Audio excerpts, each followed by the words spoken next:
William Hill sponsors Martin vs. Joshua on Sky Sports Box Office.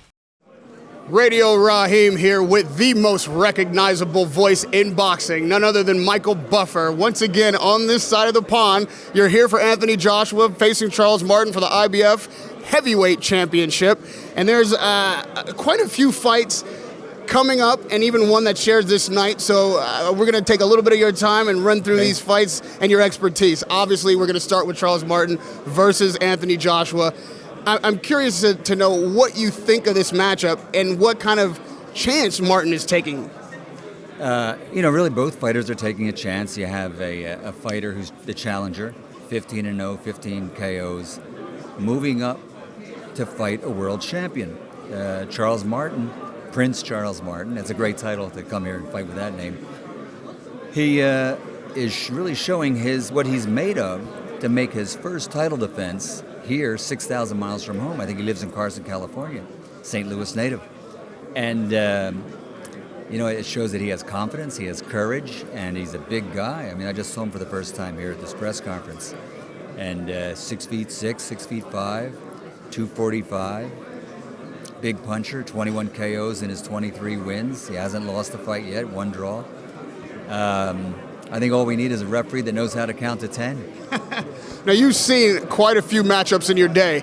So when you look at two guys that are relatively young in the sport, fighting for a world championship, do you think that the little bit of experience that Martin has, more rounds in the ring over Joshua, is an advantage, or is Joshua's 15 knockouts out of 15 fights and that kind of confidence of fighting at home an advantage for him?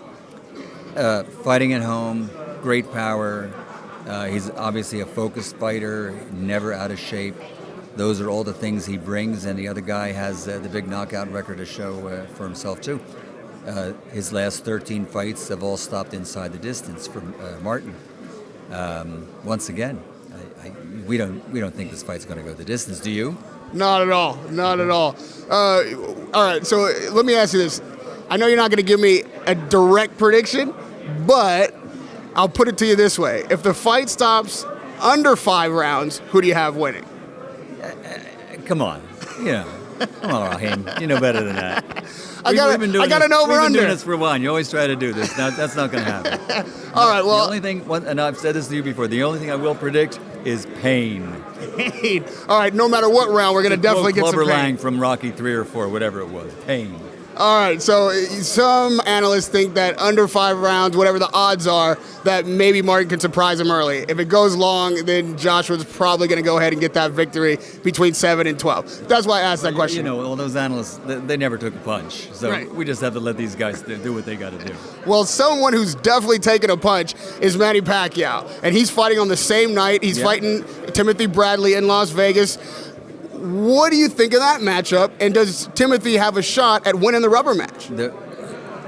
Yes, he does. He definitely does, because I think the first time they fought, it was for at 140 pounds, and they were maybe welterweights the second time, I'm not sure, but they were both like 143 or 44. This time, he's a full-size, rock-solid welterweight who may be a better fighter than in his other 2 fights. And Pacquiao, we have to see how he is with a repaired shoulder and coming off a loss 10 months ago to Mayweather. So there are questions there, and that makes that fight a very interesting fight, no doubt about it. Could be a great fight. And when you see a fighter who gets a new trainer that he really believes in, that he feels makes him better, how much of a difference do you think that makes, and will that make a difference in this matchup?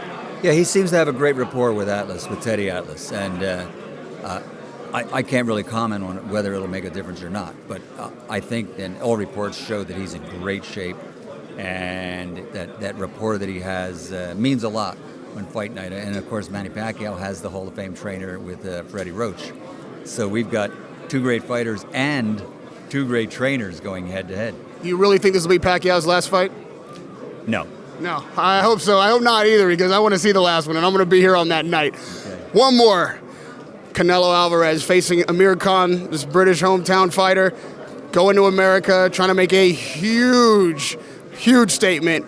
Where do you see that matchup coming out? This is a really, really interesting fight. Because I just saw Amir in Oakland. He came to the fight with that Andre Ward had a few weeks ago, and he looks really big. He looks like a middleweight. His arms and everything. I mean, not fat or heavy. He really looks like a big guy, a much bigger guy than we're used to seeing, and he'll probably come in easily at a solid 153, 154. You know, it's interesting because, once again, the scribes, who feel like we know everything, think like, okay, he's bigger, that's better, maybe, but his main arsenal is speed, being able to beat you to the punch. So Skill, great skill. Does that weight, putting on that weight, slow him down and actually disadvantage him with a heavy puncher in Canelo, who's not necessarily slow, maybe not that quick of foot? So when you look at the power matchup, hopefully Amir Khan still retains the speed. Does speed beat power, or is it vice versa? Yeah, that's what makes the fight really interesting, is because Canelo Alvarez has great power at 155 pounds. I'm curious to see how that works out at 160 when he finally wants to move up to a real middleweight. But at 154, 155 pounds, he's a devastating puncher. He's proved that 30-plus times or more in his career. And Amir is not generally known for having a great chin. All fighters can get hurt. So, it's just going to be an interesting fight. I don't see him losing any speed in conditioning. He hasn't fought like in 9 months or something. He's walking around at this weight.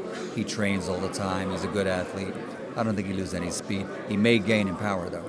Now, if I can skip ahead into the calendar a little bit, you were there for Andre Ward. Do you think he's ready for Kovalev? Does he need a fight before then? What did you see? We hadn't seen him so long, in that way. What did you think? What was your assessment? Andre Ward is a great fighter. Kovalev is a devastating puncher. I think we're going to see the type of matchup we always love, and that's boxer versus puncher. And Ward is undefeated, well-focused. He looked much better this time at the weight compared to when he weighed 172 in a fight half a year ago. So he looks like he's really comfortable at 175 and a solid, a big-time fighter, no doubt about it. Michael Buffer, who's had to have seen more fights up close than anybody we could possibly talk to. It's always a pleasure to get your analysis and just to hear your voice directly into my ear. It is a pleasure, sir. All right, good to see you. Radio Raheem with Michael Buffer.